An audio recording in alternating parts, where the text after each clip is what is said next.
आत्मा परमात्मा का मिलन 6322। इस चैनल का उद्देश्य किसी धर्म ग्रंथ कथा का या जाति धर्म मजहब या किसी विशेष व्यक्ति संत महात्माओं की निंदा करना नहीं है, अपितु इस चैनल का उद्देश्य केवल और केवल हमारे गीता ज्ञानदाता भगवान और ब्रह्मा विष्णु शंकर को राक्षस साबित करने वालों के खिलाफ वीडियो लाना है। मेरा सहयोग करने के लिए मेरा चैनल आत्मा परमात्मा का मिलन 6322 सब्सक्राइब करें। इस वीडियो में श्रीमद्भागवत गीता के अध्याय 15 के श्लोक 1, 2, 3, 4 से जानने की कोशिश करेंगे कि परमपिता परमात्मा सृष्टि रूपी वृक्ष की जड़ें शाखाएं टहनियां पत्ते कहलाता है या फिर और कुछ। तो आइए वीडियो की शुरुआत करते हैं। अध्याय 15 के श्लोक 1 में गीता ज्ञानदाता भगवान ने कहा, ऊर्ध्वमूलमध शाखम श्वत्थ प्राहुरव्ययम् छंदांसी यस्य पर्णानि यस्तन वेद स वेदवित्। आदि पुरुष परमेश्वर रूप मूल वाले और ब्रह्मा रूप मुख्य शाखा वाले जिस संसार रूप पीपल के वृक्ष को अविनाशी कहते हैं तथा वेद एक जिसके पत्ते कहे गए हैं, उस संसार रूप वृक्ष को जो पुरुष मूल सहित तत्व से जानता है वह वेद के तात्पर्य को जानने वाला है। इस अध्याय 15 के श्लोक एक बात समझ में आई कि जो सृष्टि रूपी उल्टा वृक्ष है उसकी ऊपर की और जड़ और नीचे की तरफ शाखा जो पीपल के पेड़ के जैसा है, उस सृष्टि रूपी पेड़ को अविनाशी शाश्वत कहते हैं और जिसके पत्ते वेद है, जो उसे जानता है वह वेदों को जानने वाला ज्ञानी महापुरुष है। इस अध्याय 15 के श्लोक 1 में सृष्टि रूपी उल्टे वृक्ष की और एक महाज्ञानी महापुरुष के बारे में बात आई है। तीसरी बात इस संस्कृति श्लोक 1 में और किसी के बारे में भी मौजूद नहीं है। और अगली बात है कि सृष्टि रूपी वृक्ष को इस अध्याय 15 के श्लोक 1 में अविनाशी बताया गया है। अविनाशी का मतलब जो कभी नष्ट होता ही नहीं है। सृष्टि रूपी वृक्ष के बारे में उदाहरण पर बात करते हैं। जैसे मनुष्य आत्माओं के शरीर नष्ट हो जाते हैं और धरती पर और भी बहुत सी चीजें नष्ट हो जाती है, वैसे सृष्टि रूपी वृक्ष कभी भी नष्ट नहीं होता है। सृष्टि रूपी वृक्ष में किन किन चीज की बातें आती है? पहला, सृष्टि रूपी वृक्ष में बात आती है इस ब्रह्मांड की जो हमें दिन रात नजर आता है, जिसमें हम लोग रह रहे हैं।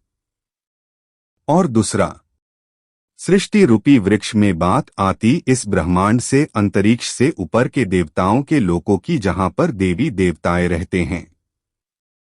और तीसरा, सृष्टि रूपी वृक्ष में बात आती है देवताओं के लोकों से ऊपर उस ब्रह्मा महातत्व की जिसे श्रीमद्भागवत गीता की बातों के हिसाब से ब्रह्मलोक मतलब परमधाम कहा जाता है।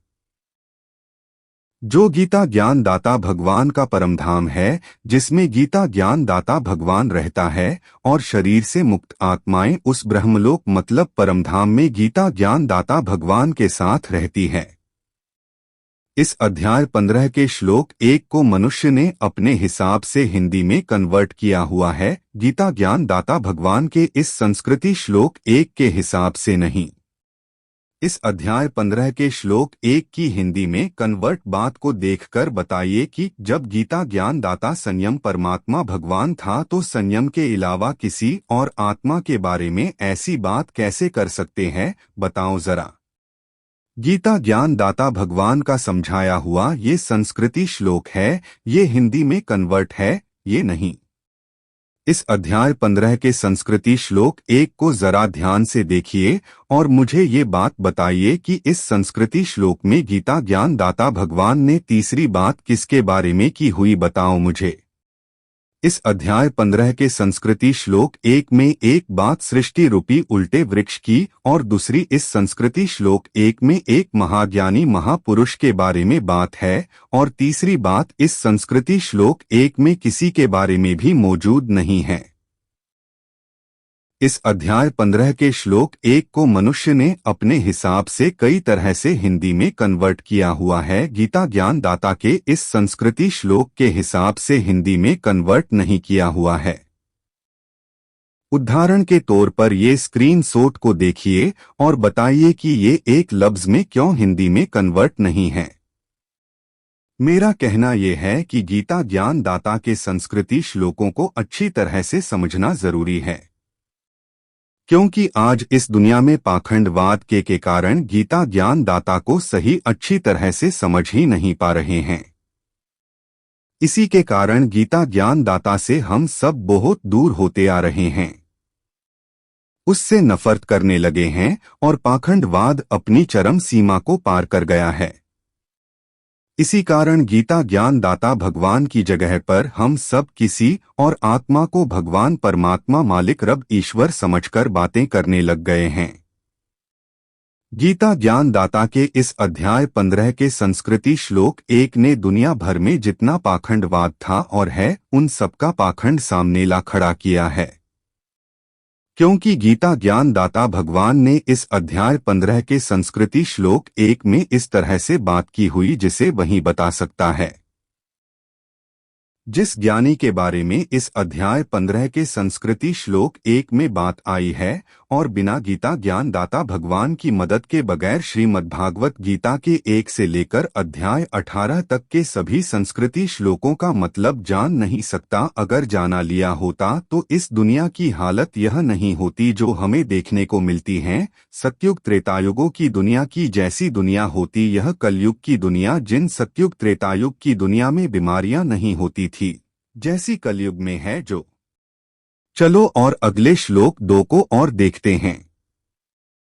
अध्याय 15 के श्लोक 2 में भगवान ने कहा, अधश्चोर्ध्वं प्रसृतास्तस्य शाखा गुण प्रवृद्धा विश्व प्रवाला अधश्च मूलान्यनुसंततानि कर्मानुबंधीनि मनुष्यलोके।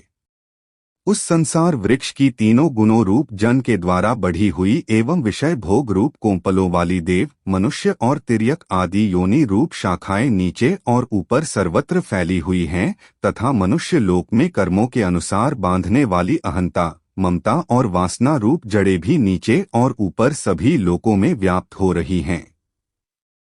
इस अध्याय 15 के श्लोक 2 से बात समझ में आई कि जो सृष्टि रूपी उल्टा वृक्ष है उस वृक्ष की शाखाएं ऊपर तथा नीचे फैली हुई हैं और प्रकृति के 3 गुणों द्वारा पोषित हैं। प्रकृति के 3 गुण का मतलब जो हमारे चारों और अग्नि आकाश जल वायु धरती पंच तत्वों वाली कुदरत है। जो कुदरत जो अपनी कला के साथ जो 3 गुण परिवर्तन करती है उन 3 गुणों को सतोगुण रजोगुण तमोगुण कहा जाता है। और नीचे मनुष्य की दुनिया में निरंतर होने वाली कर्मों के अनुसार बांधने वाली अहंता, ममता और वासना की क्रियाओं का कारण उस वृक्ष की मूल जड़ें हैं।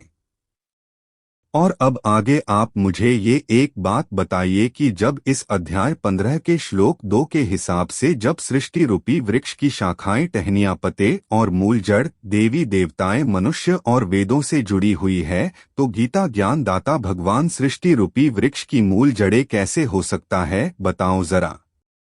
इस अध्याय 15 के संस्कृति श्लोक 2 को जरा ध्यान से देखिए और पढ़िए और बताइए कि इस संस्कृति श्लोक में गीता ज्ञान दाता भगवान किस तरह से सृष्टि रूपी वृक्ष की जड़ें हैं।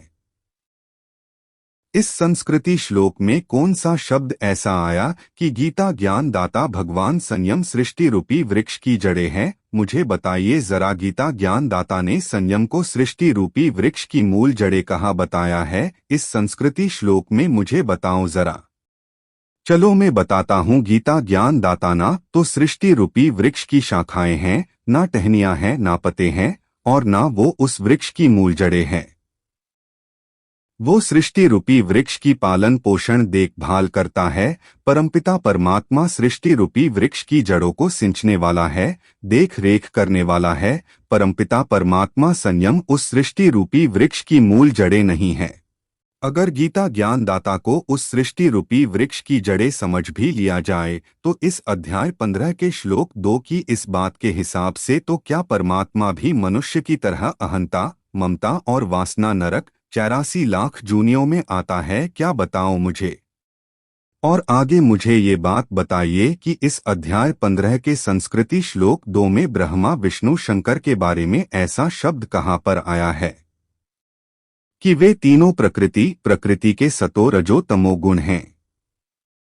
इस संस्कृति श्लोक 2 को देखकर बताइए कि ब्रह्मा विष्णु शंकर इन तीनों के बारे ऐसा शब्द कौन सा शब्द आया है कि वे तीनों देव प्रकृति के सतो रजो तत्वों गुण है।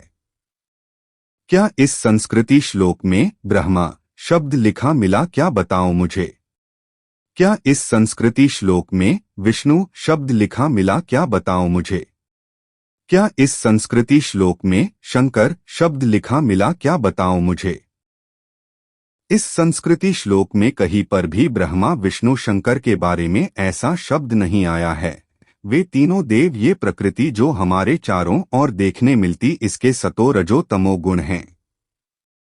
चलो आगे अगले श्लोक में और देखते हैं। अध्याय 15 के श्लोक 3 में भगवान ने कहा, न रूपम स्यः तथोपलभ्यते नान्तो न चादिर्न च संप्रतिष्ठा अश्वत्थमेन सुविरूढ़मूलम शस्त्रेण दृढ़ेन छित्त्वा।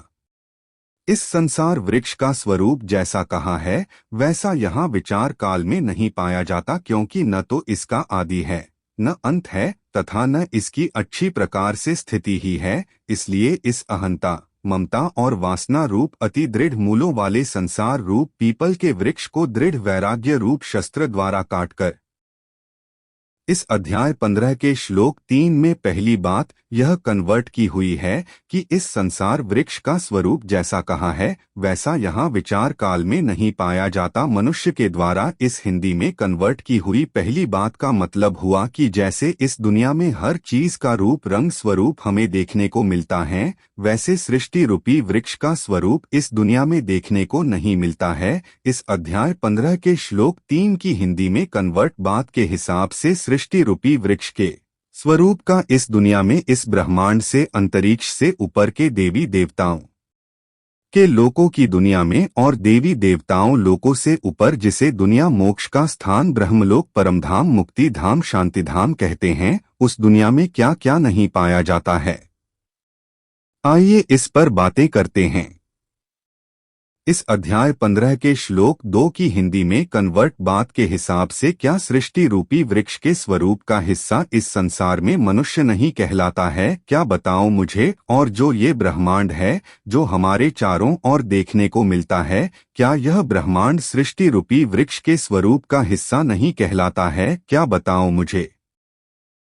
और इस ब्रह्मांड से अंतरिक्ष से ऊपर देवताओं का लोक है, जो क्या वह सब देवी देवता और देवी देवताओं का लोक सृष्टि रूपी वृक्ष के स्वरूप का हिस्सा नहीं कहलाता है, क्या बताओ मुझे। और देवी देवताओं के लोकों से ऊपर जिस जगह को मुक्ति पाने वाले मोक्ष माने वाले खोज रहे हैं, श्रीमद्भागवत गीता में गीता ज्ञान दाता भगवान ने जिसे अपना ब्रह्मलोक तथा परमधाम बताया है, क्या ब्रह्मलोक परमधाम सृष्टि रूपी वृक्ष के स्वरूप का हिस्सा नहीं कहलाता है, क्या बताओ मुझे। और मनुष्य योनि से अलग जानवर पशु पक्षी कीट मकोड़े आदि योनि है, जो यह सब सृष्टि रूपी वृक्ष के स्वरूप का हिस्सा नहीं कहलाते हैं, क्या बताओ मुझे। गीता ज्ञान दाता भगवान के समझाए हुए इस अध्याय 15 के संस्कृति श्लोक 3 की बात का सत्यानाश करके क्यों समझाते हैं इस संसार में लोग, बताओ मुझे जरा। गीता ज्ञान दाता भगवान का समझाया हुआ यह संस्कृति श्लोक है, ये नहीं मनुष्य ने जो अपने हिसाब से हिंदी में कन्वर्ट किया हुआ है। जो तो आइए इस अध्याय 15 के संस्कृति श्लोक 3 की इस पहली बात को गीता ज्ञान दाता के स्वरूप से फिट करके देखते हैं कि होती है या नहीं। इस संसार में मेरा कोई रूप नहीं है, उपलब्ध नहीं है। यह इस संसार में मेरा स्वरूप पाया नहीं जा सकता है। इस बात का मतलब यह है कि इस संसार में हमें हर एक चीज का स्वरूप देखने को मिलता है। ठीक वैसे हमें गीता ज्ञान दाता का स्वरूप इस संसार में बहुत कम देखने को मिलता है। गीता ज्ञान दाता के स्वरूप के बारे में बहुत सारी मान्यताएं हैं। कोई कहता भगवान निराकार है और कोई कहता है भगवान साकार है, और भी बहुत सारी मान्यताएं हैं। कोई कहता है वह तो श्री कृष्ण है, कोई कहता है वह तो अयोध्या के प्रभु श्री राम है, और कोई कहता है वह तो 4 मुख वाले ब्रह्मा है, और कोई कहता है वह तो जटाधारी माथे पे चंदा जटाओं गंगा हाथों में डमरू वाले शंकर भगवान है, और कोई कहता है भगवान तो सारे जगत सारे कण कण में है, और कोई कहता है भगवान तो सारी सृष्टि के प्राणियों में विराजमान है। गीता ज्ञानदाता भगवान के स्वरूप के बारे में यह सब मान्यताएं आप सबको कैसी लगी बताओ मुझे। सबसे ज्यादा हम सबको परमपिता परमात्मा के स्वरूप का परिचय ही तो बहुत कम है। अगर हमें परमपिता परमात्मा का स्वरूप का परिचय होता तो हम परमपिता परमात्मा से और उसके शांतिधाम मुक्तिधाम ब्रह्मलोक तथा परमधाम से कभी भी ज्यादा दूर नहीं होते। और दूसरी बात, इस अध्याय 15 के श्लोक 3 में इस सृष्टि रूपी वृक्ष के बारे में हिंदी में कन्वर्ट है कि न तो इसका आदि है, न अंत है तथा न इसकी अच्छी प्रकार से स्थिति ही है। इस अध्याय 15 श्लोक 3 की इस बात के हिसाब से बात करें तो ऐसी बातें ग्रंथों की बातों के हिसाब से अजर अमर अविनाशी चीजें की जाती है। उदाहरण तौर पर मनुष्य की आत्मा और परमपिता परमात्मा और ये जो हमारे चारों और अग्नि आकाश जल वायु धरती पंच तत्वों वाली कुदरत मतलब प्रकृति है, जो इन सबका आत्माओं के शरीर की तरह विनाश नहीं होता है, इन्हें अजर अमर अविनाशी कहा जाता है। और पाखंडवाद वाले लोग जो यह बात करते हैं ना यह अग्नि आकाश जल वायु और धरती पंच तत्वों वाला ये ब्रह्मांड है और ऊपर देवी देवताओं के लोक और देवी देवताओं के से ऊपर गीता ज्ञान दाता भगवान जहाँ रहता है, यह सब नष्ट हो जाता है। तो उसके लिए मैं एक बात कहूँगा कि पहले इस अध्याय 15 के संस्कृति श्लोक 1 और संस्कृति श्लोक 3 को अच्छी तरह से पढ़ लीजिए, क्योंकि इस अध्याय 15 के श्लोक 1 और 3 में सृष्टि रूपी वृक्ष को अविनाशी मतलब अजर अमर बताया है। गीता ज्ञान दाता भगवान ने सृष्टि रूपी वृक्ष में अग्नि आकाश जल वायु धरती पंच तत्वों का यह ब्रह्मांड भी आता है और इस पंच तत्वों वाले ब्रह्मांड से अंतरिक्ष से ऊपर देवी देवताओं के लोक है, जो वह लोक भी सृष्टि रूपी वृक्ष में आते हैं। और सभी देवी देवताओं के लोक से ऊपर गीता ज्ञान दाता भगवान जहाँ जिसमें रहता है, जिसे गीता ज्ञान दाता भगवान ने अपना ब्रह्मलोक परमधाम बताया है, वह गीता ज्ञान दाता का लोक भी इसी सृष्टि रूपी वृक्ष में आता है, जिसे गीता ज्ञान दाता भगवान ने इस अध्याय 15 के संस्कृति श्लोक 1 में अजर अमर अविनाशी बताया है। वेदों के ज्ञाता किसे कहते हैं? उन्हें जो यह बात करते हैं इस धरती लोक से लेकर ऊपर गीता ज्ञान दाता भगवान के लोक तक सारे ब्रह्मांड नष्ट हो जाते हैं। और अध्याय 15 के श्लोक 3 में गीता ज्ञान दाता ने सृष्टि रूपी वृक्ष की जड़ों को काटने के लिए क्यों कहा? अध्याय 15 के श्लोक 2 की इस बात के हिसाब से सृष्टि रूपी वृक्ष की जड़ें क्या है बताओ जरा मुझे। इस अध्याय 15 के श्लोक 2 की इस बात के हिसाब से क्या परमपिता परमात्मा भी मनुष्य की तरह अहंता ममता और वासना नरक 84 लाख जूनियों में आता है? क्या बताओ मुझे। इस अध्याय 15 के श्लोक 2 की बात के हिसाब से परमपिता परमात्मा सृष्टि रूपी वृक्ष की जड़ें हैं। क्या बताओ मुझे। परमपिता परमात्मा गीता ज्ञान दाता सृष्टि रूपी वृक्ष की मूल जड़ें नहीं है, यह हमें समझना बहुत जरूरी है। इसलिए गीता ज्ञान दाता भगवान ने सृष्टि रूपी वृक्ष की अच्छी तरह से स्थापित जड़ को एक तेज हथियार से मजबूती से काट देने को कहा। और फिर अध्याय 15 के श्लोक 4 में भगवान ने कहा कि तत्पदं तत्परिमार्गितव्यं यस्मिंगता न निवर्तन्ति भूय तमेव चाद्यं पुरुषं प्रपद्ये यत् प्रवृत्ति प्रसृता पुराणी। उसके पश्चात उस परम पद रूप परमेश्वर को भली भांति खोजना चाहिए, जिसमें गए हुए पुरुष फिर लौटकर संसार में नहीं आते और जिस परमेश्वर से इस पुरातन संसार वृक्ष की प्रवृत्ति विस्तार को प्राप्त हुई है, उसी आदि पुरुष नारायण के मैं शरण हूँ। इस प्रकार दृढ़ निश्चय करके उस परमेश्वर का मनन और निधिध्यासन करना चाहिए। अध्याय 15 के श्लोक 4 से बात समझ में आई कि जिस परम पद स्थान को मतलब ब्रह्मलोक तथा परमधाम को जो बड़े बड़े तपस्वी और आप और हमारे जैसे लोग जिसे खोज रहे हैं, उस स्थान की खोज फिर करनी चाहिए। वहां पहुंचने वाले लोग कभी इस दुनिया में वापस नहीं आते हैं और ब्रह्मलोक तथा परमधाम की खोज करने के बाद में अपने आप को संयम को गीता ज्ञान दाता को समर्पित करके उसका मनन चिंतन करना चाहिए। कुछ लोगों के मन में ऐसा सुनकर सवाल उठा होगा कि इस अध्याय 15 के श्लोक 4 में गीता ज्ञानदाता ने खुद के बारे ऐसा बोला है कि मैं भी उसी आदि पुरुष नारायण के शरण हूँ। पहले इस संस्कृति श्लोक 4 को अच्छी तरह देखिए और पढ़िए और बताइए कि इस संस्कृति श्लोक 4 में किस तरह की शरण की बात किसके बारे में आई है। इस अध्याय 15 के संस्कृति श्लोक 4 की दूसरी बात गीता ज्ञानदाता भगवान ने उन ज्ञानी महात्माओं के बारे में की है, जिन ज्ञानी महात्माओं की बात गीता ज्ञानदाता भगवान ने इस अध्याय 15 के श्लोक 1 में की है। जिन ज्ञानी महात्माओं ने गीता ज्ञानदाता भगवान के परमधाम तथा ब्रह्मलोक की खोज कर ली है और जिन ज्ञानी महात्माओं ने गीता ज्ञानदाता भगवान के उस स्वरूप के दर्शन कर लिए हैं जिस स्वरूप का दर्शन महाभारत के युद्ध के मैदान में अर्जुन ने किया था और किसी ने नहीं, जो ज्ञानी महात्माएं दुनिया में परमपिता परमात्मा के स्वरूप बारे में अच्छी तरह से लोगों को समझाते हैं और साथ ज्ञानी महात्मा यह बात भी कहता है कि मैं उसी आदि पुरुष नारायण के शरण हूँ, मैं उसी आदि पुरुष नारायण के शरण हूँ। यह बात उन ज्ञानी महात्माओं पर सेठ बैठती है, गीता ज्ञानदाता भगवान पर सेठ नहीं बैठती है ऐसी बात।